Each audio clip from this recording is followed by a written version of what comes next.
तो दोस्तों mega auction complete हो चुका है और केकेआर ने अपनी ड्रीम टीम जो है वो बना चुकी है और यकीन मानिए बहुत सारे लोगों को लगा होगा वो कि वेंकटेश अय्यर की जो डील है वो बहुत महंगी है। ऑब्वियसली वो बहुत महंगी है और 24 करोड़ के आसपास वेंकटेश अय्यर का बनता नहीं था, लेकिन ठीक है, जो हुआ सो हुआ। लेकिन जो केकेआर के मैनेजमेंट ने जो परचेसिंग की है बहुत धांसू है। आपको इसमें वीडियो में पता चलेगा कि कितनी जबरदस्त टीम दोस्तों केकेआर मैनेजमेंट ने तैयार कर दी है। और बेस्ट प्लेइंग 11 में अगर आप देखेंगे तो बहुत सारे ऐसे खिलाड़ी हैं जो इंडियन टीम में खेल चुके हैं, लेकिन उनके लिए भी दोस्तों जगह नहीं बचेगी। तो एंड तक वीडियो को जरूर देखिएगा।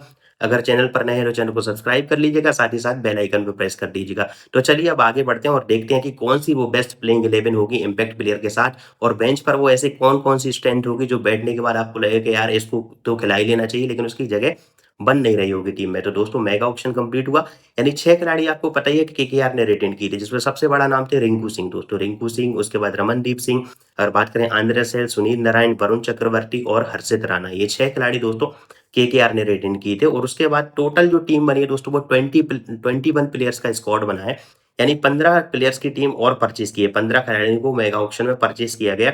लास्ट में जाकर केकेआर ने बहुत छक्का मारा है। अगर देखा जाए तो ऑक्शन में बहुत ऐसे खिलाड़ी हैं दोस्तों जो बहुत बढ़िया हैं और कम दाम पर इनको मिल गए। तो चलिए बात करेंगे। अब सबसे पहला दोस्तों जो इसमें सवाल है कि केकेआर का कैप्टन कौन बनेगा? इसमें बहुत लोग चर्चा कर रहे हैं। इवन ऑक्शन के पहले ये लगभग तय माना जा रहा था कि रिंकू सिंह जहाँ तक है केकेआर के कैप्टन हो सकते हैं। लेकिन वेंकटेश अय्यर की जो परचेसिंग प्राइस है 23.75 करोड़, यानी 24 करोड़ के आसपास की, इतने पैसे होने देने के बाद दोस्तों ऐसा लग रहा है कि कहीं वेंकटेश अय्यर तो कैप्टन होंगे। तो दोस्तों ऐसा नहीं होने वाला है। मुझे नहीं लगता कि वेंकटेश अय्यर कैप्टनसी मटेरियल है। थोड़ा ईगोइस्टिक थोड़ा नेचर उनका लगता है। अगर आपने जिस दिन ऑक्शन था, उनका ऑक्शन कंप्लीट होने के बाद उनका इंटरव्यू मैंने देखा था, अगर आप लोगों ने भी देखा होगा जियो सिनेमा पे या फिर स्टार स्पोर्ट्स पर, तो उसमें आपको एक झलक नजर आई होगी कि यार ये बंदा कैप्टनसी वाला मटेरियल तो नहीं लग रहा। थोड़ा ईगोइस्टिक सा पर्सन मुझे थोड़ा लगा है वो।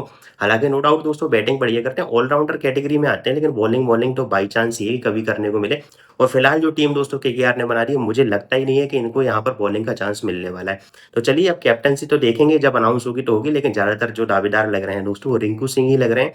क्योंकि रिंकू सिंह एक बहुत बड़ा प्लेयर बन चुके हैं अब दोस्तों हाल ही में, और उनको पैसा भी अच्छा खासा दिया गया है। तो ऑब्वियसली रिंकू सिंह को दोस्तों यहाँ पर कैप्टन बनना चाहिए। तो जब हम वन बाई वन बात करेंगे दोस्तों प्लेइंग 11 के बारे में, जो बेस्ट प्रोबेबल होगी, हो सकता है आपका विचार कुछ और हो। अगर आपको लगे कि कोई प्लेयर ऐसा है जो प्लेइंग 11 में होना चाहिए या फिर इम्पैक्ट प्लेयर में होना चाहिए, तो कमेंट सेक्शन में जरूर बताइएगा और वीडियो को लाइक कर दीजिएगा दोस्तों। तो चलिए सबसे पहले दोस्तों अगर बात करें दोस्तों टॉप 3 के बारे में, यानी कि जो प्लेइंग 11 में टॉप 3 बहुत इंपॉर्टेंट रोल प्ले करता है किसी भी क्रिकेट टीम में।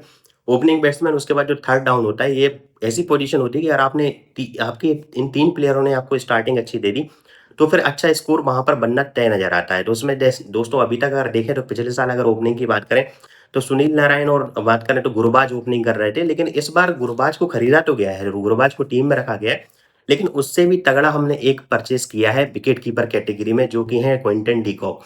साउथ अफ्रीका के बैट्समैन है, पिछली बार लखनऊ की टीम में थे और दोस्तों धांसू खेलते हैं। अगर गुरबाज से इनका कंपटीशन किया जाए, कंपेयर किया जाए गुरबाज से, तो बहुत ऊपर नजर आएंगे, क्योंकि गुरबाज भी देखिए कंसिस्टेंट नहीं है। क्विंटन डी कॉक कंसिस्टेंट रहते हैं, उतने ज़्यादा कंसिस्टेंट भी नहीं है, लेकिन अगर फास्ट कैटेगरी की मैं बात करें, स्ट्राइक रेट में बात करें, तो गुरबाज से भी ये बहुत ऊपर चले जाते हैं, यानी कि रन बनाने में दोस्तों बहुत ही ज़बरदस्त हैं। लेकिन बस एक ही प्रॉब्लम होगी, अब सुनील नारायण के साथ अगर ये ओपन करेंगे तो दोनों लेफ्ट हैंडेड बैट्समैन है, तो लेफ्ट राइट कॉम्बिनेशन जो है वो एक प्रॉब्लम बन सकता है। तो उसमें हमें देखना पड़ेगा कि सुनील नारायण ओपन करते हैं कि नहीं करते हैं, क्योंकि क्विंटन डी कॉक तो ओपन करेंगे ही करेंगे। तो हमने पहले टॉप में रखा है। अगर इस कॉम्बिनेशन को छोड़ दी जाए, उसके बाद हम इसको थोड़ा सा चेंज भी करके देख सकते हैं कि ओपनिंग बैट्समैन दोस्तों सुनील नारायण और क्विंटन डी कॉक। अब सुनील नारायण भी हिट एंड मिस वाले बैट्समैन है और क्विंटन डी कॉक भी देखा जाए तो वैसे तो कंसिस्टेंट रहते हैं, स्ट्राइक रेट बहुत जबरदस्त है दोनों का, लेकिन दोनों ऐसे बैट्समैन है कि आउट होने की प्रोबेबिलिटी दोनों की बहुत ज्यादा होती है। तो लेकिन ओपनिंग अगर जिस दिन चलेगी ना, तो उस दिन आप मान लीजिए 6 ओवर में 100 रन भी आ जाए तो कोई बहुत बड़ी बात नहीं होगी। तो ओपनिंग में दोस्तों क्विंटन डी कॉक और सुनील नारायण। उसके बाद दोस्तों अगर एक विकेट गिरता है तो तीसरे नंबर पे आएंगे आपके, ऑब्वियसली इतना महंगा खरीदा है तो अब इनका चार तो डालेंगे नहीं, तो वेंकटेश अय्यर दोस्तों वहां पर थर्ड डाउन पर आपको दिखाई देंगे। या हो सकता है ऐसे कि अब चूंकि लेफ्ट राइट कॉम्बिनेशन, अगर ये राइट हैंडेड बैट्समैन होते तब ऐसी प्रोबेबिलिटी बनती कि इनको ओपनिंग करवाई जाती, लेकिन ये भी लेफ्ट हैंडेड बैट्समैन है, तो थर्ड डाउन पर भी आपको वेंकटेश अय्यर दिखाई देंगे दोस्तों। तो अब ऑब्वियसली बहुत महंगी परचेज है। हालांकि पिछले अगर देखें पिछले सीजन में इन्होंने कुछ पारियां ठीक ठाक खेली थी, बॉलिंग से उतना ज्यादा कुछ इफेक्ट दिखा नहीं पाए हैं फिलहाल तक, लेकिन केकेआर के मैनेजमेंट ने भरोसा इन्हें दिखाया है, तो इस बार शायद इनको एक मौका मिलेगा कि भाई अपने आप को प्रूव करो। इस 24 करोड़ अगर आपको मिलते हैं, ऑब्वियसली अगर देखा जाए तो इस बार के ऑक्शन में ये थर्ड हाईएस्ट प्राइस इनको मिली है। अगर बात करें तो ऋषभ पंत और श्रेयस अय्यर के बाद अगर बात करें तो वेंकटेश अय्यर एक मतलब इतना ज़्यादा उम्मीद लग ही नहीं रही थी भाई। मेरे हिसाब से तो इनको 8-10 करोड़ भी मिल जाते, वही बहुत था उसके अलावा, लेकिन उससे 3-4 गुना, ये 3 गुना के आस-पास पहुँच गए। तो देखने वाली बात होगी किस हिसाब से अपने आप को इम्प्रूव करते हैं। तो दोस्तों 3 प्लेयर जो आपके बनते हैं टॉप 3 में, वो हैं Sunil Narine, Quinton de Kock और फिर के बाद अगर टॉप 3 कोलैप्स हो जाता है, चूँकि चांसेस हैं यहाँ पर, क्योंकि Sunil Narine, Quinton de Kock आपको पता ही है हिट एंड मिस वाले बैट्समैन हैं, तो यहाँ पर जल्दी विकेट गिरेंगे। तो अब आपको मिडल ऑर्डर यहाँ पर ऐसा चाहिए होगा जो आपको कंसिस्टेंसी भी दे और थोड़ा स्ट्राइक रेट भी जिसका अच्छा हो।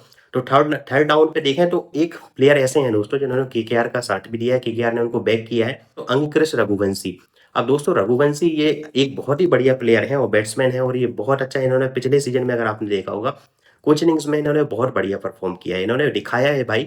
ऐसे ही अगर आप देखें तो केकेआर ने जब सूर्य कुमार यादव को खरीदा था तो इसी तरीके के बैट्समैन हुआ करते थे वो। सूर्य कुमार यादव आज आज के टाइम में आप देख ही रहे हैं, बहुत बड़ा नाम है। सेम उसी कैटेगरी के बैट्समैन अंकुश रघुवंशी, बहुत तेज खेलते हैं और बहुत ही बढ़िया प्लेयर हैं। तो 4 डाउन पे आपको अंकुश रघुवंशी मिल जाएँगे दोस्तों। उसके बाद अगर बात करें तो none other than Rinku Singh. Rinku Singh दोस्तों अब जाना-पहचाना नाम है, वो सबके लिए, कोई इसमें डाउट ही नहीं रह गया कि भाई ये बंदा कंसिस्टेंट है कि नहीं है, और अगर जब लास्ट में ज़रूरत पड़ेगी लंबे-लंबे छक्के मारने की, तो ये बंदा भाई कमाल का है, और आपको बिल्कुल इस बार भी कमाल की परफॉर्मेंस रिंकू सिंह की तरफ से देखने को मिलेगी। हालाँकि अगर कैप्टेंसी मिलती है तो रिस्पॉन्सिबिलिटी भी आएगी, तो उसको कैसे टैकल करेंगे, वो चीज़ भी देखने को रहेगी दोस्तों। उसके बाद अगर बात करें दोस्तों, तो अब नेक्स्ट जो नाम है वो है दोस्तों रमनदीप सिंह का। रमनदीप सिंह एक ऐसे बैट्समैन है, ऑलराउंडर कैटेगरी में इनको रखते हैं। हालाँकि इनका अभी बैटिंग से उतना ज़्यादा कुछ ठीक-ठाक चल नहीं रहा है, लेकिन ये बॉलिंग भी आपको प्रोवाइड करा देते हैं, मीडियम बॉलिंग दोस्तों ये करते हैं, और एक अच्छे प्लेयर हैं, और केकेआर ने इनको बैक भी किया है। आप देखें रिटेंशन में भी इनको रखा था, रिटेंशन में इनको 4 करोड़ रुपए भी दिए गए हैं। वहीं दोस्तों अगर इनकी प्राइस की बात कर ली जाए, मैं आपको प्राइस बताना भूल गया, तो अगर स्टार्टिंग से हम देखें तो आप सुनील नारायण को दोस्तों 12 करोड़ रुपए में रिटेन किया था, और वहाँ पर क्विंटन डी कॉक की जो डील मिली है दोस्तों, वो 3.6 करोड़ रुपए में, यानी कि बहुत अच्छी प्राइस पर ये बहुत बढ़िया डील रही है। अब बात करें तो आपको वेंकटेश अय्यर का भैया बताना ही क्या है, वो तो यार ऐसी डील रही कि मैं खुद जब ऑप्शन देख रहा था मुझे लग रहा था कि भाई कर क्या रहे हो यार, क्या करना चाहते हो? इतने रुपए में तो भैया 4 और ज़बरदस्त खिलाड़ी आ जाते हैं, जो डेविड वार्नर, बेयरस्टो इस तरीके के खिलाड़ी हैं, शार्दुल ठाकुर, ये सब आपको सब बटोर लेते। 5-6 खिलाड़ी ऐसे ही बहुत ज़बरदस्त मिल जाते हैं इनके ऑप्शन, इनकी जगह पे। लेकिन ठीक है, अब मैनेजमेंट का जो भी डिसीजन रहा हो कि उनको कैसे बैक करना है, क्या करना है आगे जाके। अब अंकुश रघुवंशी का देखें तो दोस्तों 3 करोड़ रुपए के आस-पास मिला है। वहीं रिंकू सिंह को रिटेन किया गया था दोस्तों, 13 करोड़ रुपए इनको मिले हैं, और अमनदीप सिंह को 4 करोड़ रुपए में रिटेन के बाद दोस्तों लोअर ऑर्डर, यानी आपको एक ऐसा फिनिशर चाहिए कि जब आप बैटिंग कर रहे हो स्टार्टिंग में तब भी आपको रन बना के दे, या फिर आप चेज़ कर रहे हो तब आपके पास 7वें नंबर पे एक ऐसा बैट्समैन होना चाहिए जो आए, और अगर चाहिए हैं 4-5 ओवर में 60-70 रन, तो वो मारने की ताकत रखे। और यहाँ पर केकेआर के पास स्टार्टिंग से भैया इनको कभी छोड़ते ही नहीं है, आंद्रे रसेल भाई। अब इनकी हिटिंग की मैं क्या ही बात करूँ, आप सबने देखी ही है और आप जानते हैं क्या कैपेबिलिटी है, और आज भी बंदे में दम है दोस्तों। 2 ओवर ये आपको लास्ट में निकाल के देता है, और उसमें विकेट भी लेके देता है, और रन तो भैया इतना ज़बरदस्त मारता है कि यार बॉल बल्ले पे आ रही है तो ग्राउंड के बाहर जाना ही तय है। तो 7वें नंबर पे आंद्रे रसेल, तो इनके बारे में ज़्यादा बात करने का मतलब नहीं है दोस्तों। इनको भी 12 करोड़ रुपए में केकेआर ने रिटेन किया था। अब बात करें दोस्तों, ये हो गया टॉप 7 आपके जो हो गए। इसमें टॉप 7 में अगर आप देखें तो रमनदीप सिंह दोस्तों ऑलराउंडर है, वो भी आपको बॉलिंग करके दे सकते हैं। आंद्रे रसेल के दोस्तों 2 ओवर लगभग पक्के ही होते हैं। सुनील नारायण जो ओपन कर रहे हैं उनके 4 ओवर, वो बॉलिंग में, वो भले ही बैटिंग में कुछ करें ना करें, लेकिन उनके ओवर विकेट भी नहीं ले पा रहे हैं, तो मान के चलिए उनकी इकोनॉमी इतनी बढ़िया रहती है कि वो अगले बॉलर को विकेट निकलवा देंगे, क्योंकि जब प्रेशर बनेगा तो विकेट तो जाएगा ही जाएगा। तो जो अब नेक्स्ट अगर बात करें दोस्तों 8वें नंबर पर बॉलिंग की, तो दोस्तों मिस्ट्री बॉलर जो है वरुण चक्रवर्ती, इनको केकेआर ने रिटेन किया था 12 करोड़ रुपए में। तो दोस्तों बहुत ही बढ़िया स्पिन बॉलर है, और ये आपको बहुत ही अच्छी परफॉर्मेंस देते हुए भी दिखाई देंगे। अब एक और खिलाड़ी जिसको रिटेन किया गया, और थोड़ा-सा मुझे लगता है कि इनको प्राइस में अगर देखें तो ये रिटेन हो गए होंगे। अब दोस्तों 4 करोड़ रुपए में रिटेन किया था, लेकिन अगर ये ऑप्शन में होते तो इनको बढ़िया पैसा मिला होता। कारण क्या है? कारण अगर आप देखें तो बॉर्डर गावस्कर ट्रॉफी में भी इन्होंने बेहतरीन प्रदर्शन किया है पहले टेस्ट मैच में, और ये बेहतरीन एक टीम का हिस्सा है, और केकेआर इनको बढ़िया बैक किया। पिछले सीजन में परफॉर्मेंस बहुत ही शानदार इनकी रही थी। 4 करोड़ रुपए में इनको रिटेन किया, तो 4 ओवर दोस्तों इनके पक्के नज़र आएँगे आपको। तो बॉलिंग में अगर देखें तो हर्षित राणा के 4 ओवर, वरुण चक्रवर्ती के 4 ओवर, उसके बाद आंद्रे रसेल के 2 ओवर, सुनील नारायण के 4 ओवर, तो 14 ओवर आपके यहाँ से कंप्लीट हो जाते हैं। अगर कभी मैच में ऐसा फंसा कि कोई बॉलर सही परफॉर्म नहीं कर रहा है, तो वहाँ वेंकटेश अय्यर से आप 1-2 ओवर करवा सकते हैं, या फिर आप अगर देखें तो रमनदीप सिंह आप नेक्स्ट अगर हम चलें तो दोस्तों बॉलिंग में एक बहुत बढ़िया स्पेंसर जॉनसन। अभी हाल ही में दोस्तों अगर आप देखेंगे तो उन्हें एक टी20 क्रिकेट में पाकिस्तान के अगेंस्ट जो टी20 सीरीज़ हुई थी अभी, तो उसमें बहुत ही ज़बरदस्त परफ़ॉर्मेंस दोस्तों किया है। अब परफ़ॉर्मेंस उसमें देखें तो इन्होंने एक मैच में तो 5 विकेट भी ली थी टी20 मैच में। अभी हाल ही में वो सीरीज़ खत्म हुई, वो डील मिली है दोस्तों 2.8 करोड़ में। तो एक बेहतरीन ऑप्शन है, बढ़िया बॉलिंग करके देखें, फ़ास्ट बॉलर हैं दोस्तों, तो ये टीम में होंगे ही होंगे। और इसके अलावा दोस्तों बात करें तो अब इंडियन प्लेयर, अब चूँकि 4 फॉरेन प्लेयर ऑलरेडी टीम में टॉप 11 में हो चुके हैं, जिसमें Sunil Narine, Quinton de Kock और उसके बाद आंद्रे रसेल और आपके ये स्पेंसर जॉनसन। अब लास्ट दोस्तों अगर देखें तो अब आपके पास ऑप्शन है एक ही प्लेयर का, आप एक प्लेयर और रख सकते हैं। तो उसमें आप वैभव अरोड़ा, पिछले सीजन में बढ़िया केकेआर के लिए काम किया है, अगर वैभव अरोड़ा को रख लीजिए, बेहतरीन बॉलर है, 1.8 करोड़ की डील है। या फिर आप चाहें तो लास्ट में जो केकेआर ने भाई परचेज किया है 75 लाख रुपए में, उमरान मलिक। एसआरएच ने पता नहीं यार 75 लाख रुपए बेस प्राइस में क्यों इस बॉलर को पहले अनसोल्ड कर दिए गए, समझ में नहीं आया। बेहतरीन बॉलर है, फास्ट बॉलिंग डालता है और यकीन मानिए ये केकेआर के लिए ट्रम्प कार्ड दोस्तों हो सकते हैं। और ये डार्क हॉर्स आपके लिए निकल के आ सकते हैं। तो ये उमरान मलिक बेहतरीन ऑप्शन है। तो आप वैभव अरोड़ा या फिर उमरान मलिक में से किसी एक को भी आप यहाँ पर प्लेइंग 11 में शामिल कर सकते हैं। अब जो भी एक बॉलर इनमें से बच रहा है उसको ऐसा इम्पैक्ट यूज़ कर सकते हैं कि मान लीजिए पहले अगर केकेआर बैटिंग कर रही है तो आपके पास इम्पैक्ट में बॉलर आएगा, तो फास्ट बॉलर में अगर वैभव अरोड़ा खेल रहे हैं तो उमरान मलिक को इम्पैक्ट डाल दीजिए, और अगर उमरान मलिक खेल रहे हैं तो वैभव अरोड़ा ऐसा इम्पैक्ट प्लेयर आ सकते हैं। मेन इम्पैक्ट प्लेयर की बात कर लेते हैं। तो सबसे पहले बात कर लेते हैं वो वाला सीन जब केकेआर पहले बॉलिंग कर रही होगी, तो आपको बैट्समैन चाहिए पड़ेंगे, आपको impact player as a batsman चाहिए पड़ेगा। तो अब दोस्तों देखिए यहाँ पर अजिंक्य रहाणे को भी खरीदा गया है 1.5 करोड़ रुपए में बेस प्राइस पे। उसके बाद मनीष पांडे 75 लाख रुपए में, इनको भी बेस प्राइस पे खरीदा गया है। तो दोनों आपके लिए ऐसे बैट्समैन है। रहाणे लगते हैं ऐसे कि टेस्ट फॉर्मेट के बैट्समैन है, लेकिन पिछले सीजन में जब चेन्नई से ये खेल रहे थे तब इन्होंने कुछ इनिंग्स में दिखाया था कि भाई तेज खेल सकता हूँ मैं तो, लेकिन तेज खेलने की भी इनकी एक मतलब एक लिमिट टाइप की नजर आती है कि भाई 25-30 रन में मैं बना के दे दूंगा। और ठीक है, इम्पैक्ट प्लेयर का काम ही यही भाई है यार कि इम्पैक्ट प्लेयर में अगर अजिंक्य रहाणे को डालें तो स्ट्रॉन्ग तो नजर आएगी टीम, और उसके साथ 25-30 रन ये बहुत ही फास्ट मार देंगे। और किसी दिन अगर इनका दिन है तो ये इनमें कैपेबिलिटी तो है ही भाई, क्योंकि इंडिया के लिए खेले इतने सारे मैच तो मार ही सकते हैं। अदरवाइज आप मनीष पांडे की तरफ भी जा सकते हैं। मनीष पांडे ने आईपीएल में बहुत अच्छा किया, बहुत बढ़िया प्लेयर है। तो 75 लाख रुपए में मनीष पांडे अगर मिल रहे हैं आपको तो फिर बहुत ही बढ़िया है। तो ये दोस्तों इम्पैक्ट प्लेयर हो गए। और अगर केकेआर मान लीजिए पहले बैटिंग करती है और आपको बॉलिंग में इम्पैक्ट प्लेयर चाहिए, तो फास्ट बॉलर मैंने बता ही दिया कि वैभव अरोड़ा अगर टीम में, तो उमरान मलिक अगर फास्ट की रिक्वायरमेंट तो उमरान मलिक को डाल सकते हैं।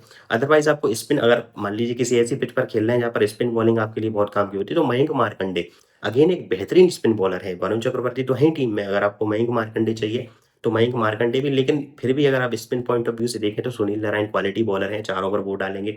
वरुण चक्रवर्ती भी 4 ओवर डालेंगे। तो यहाँ पर मुझे नहीं लग रहा कि मयंक मार्कंडे को फिलहाल जगह मिलेगी, या बाई चांस कभी कोई ऐसा सीन बनेगा कि इनको जगह मिल जाए उस मैच में, अगर प्रूव कर देंगे तो फिर आगे कंटिन्यू। दोस्तों ये टीम हो गई और इसके इम्पैक्ट प्लेयर हो गए। अब अगर आप देखेंगे दोस्तों तो बेंच स्ट्रेंथ अगर देखेंगे केकेआर की, तो आपका भाई मूड ऑफ हो जाएगा। मतलब अगर आप केकेआर के फैन है तो आपका दिल खुश हो जाएगा अगर आप इनकी बेंच स्ट्रेंथ देखेंगे, क्योंकि बेंच स्ट्रेंथ में ऐसे ऐसे खिलाड़ी हैं आपका मन करेगा कि मैं बेंच स्ट्रेंथ की जगह भाई एक टीम अलग लगा के इनको खिला देता हूँ।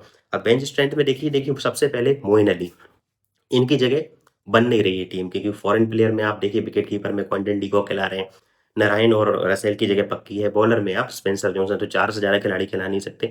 लेकिन बेंच में सोचिए मोइन अली जैसा एक गेंदबाज, मोइन अली जैसा ऑलराउंडर बेंच पे बैठा होगा। तो अगर आपको लग रहा है कि अगर इनमें से कोई एक परफॉर्म नहीं कर पा रहा है, या फिर हम स्पेंसर जॉनसन की जगह वैभव अरोड़ा, उमरान मलिक दोनों को खिला लेते हैं, और आपको ऑलराउंडर या बैटिंग की अपनी स्ट्रेंथ को थोड़ा और बढ़ाना है, तो आप वहाँ पर मोइन अली को भी खिला सकते हैं। और उसके अलावा दोस्तों रोमन पेबल वेस्ट इंडीज का बैट्समैन और बॉलिंग भी कर लेते हैं, तो ये भी बेटर है वैसे, लेकिन फिर भी 1-2 ओवर निकाल के दे सकते हैं ये आपको। तो रोमन पेबल और भैया लंबे लंबे छक्के मार रहे हैं, तो ये भी आपकी बेंच पे आपको दिखाई देंगे। उसके बाद गुरबाज, गुरबाज ने पिछले सीजन में इवन फाइनल में भी बहुत अच्छा परफॉर्म किया था, और गुरबाज ने पिछले सीजन में बहुत प्रूव भी किया है, और हाल ही में इनकी फॉर्म भी बढ़िया चल रही है। तो गुरबाज जैसा बैट्समैन भी फिलहाल बेंच पे ही बैठा दिखाई देगा, क्योंकि डीकॉक विकेट कीपिंग करेंगे, तो मुझे लगता नहीं है कि डीकॉक और गुरबाज दोनों को दोस्तों साथ खेलने का मौका मिलेगा। तो सोचिए गुरबाज जैसा बैट्समैन भी अब आपको बेंच पर दिखाई देगा। बात करें तो एनरिक नोकिया, अब सोचिए स्पेंसर जॉनसन को अपनी टीम में शामिल कर लिया, एनरिक नोकिया को 6.5 करोड़ में खरीदा गया है। अब एनरिक नोकिया के लिए भी टीम में जगह नहीं बच रही है, तो आप समझ के देखिए कि कितनी बेहतरीन मतलब बेंच स्ट्रेंथ है। अगर कोई खिलाड़ी चोटल वोटल भी हो गए तो टेंशन लेने की जरूरत नहीं है कि बहुत यार अब टीम का क्या होगा क्या नहीं होगा। ऑलरेडी टीम के पास ऐसे खिलाड़ी है बेंच पर जो बहुत हद तक केकेआर को बहुत स्ट्रॉन्ग कर देंगे।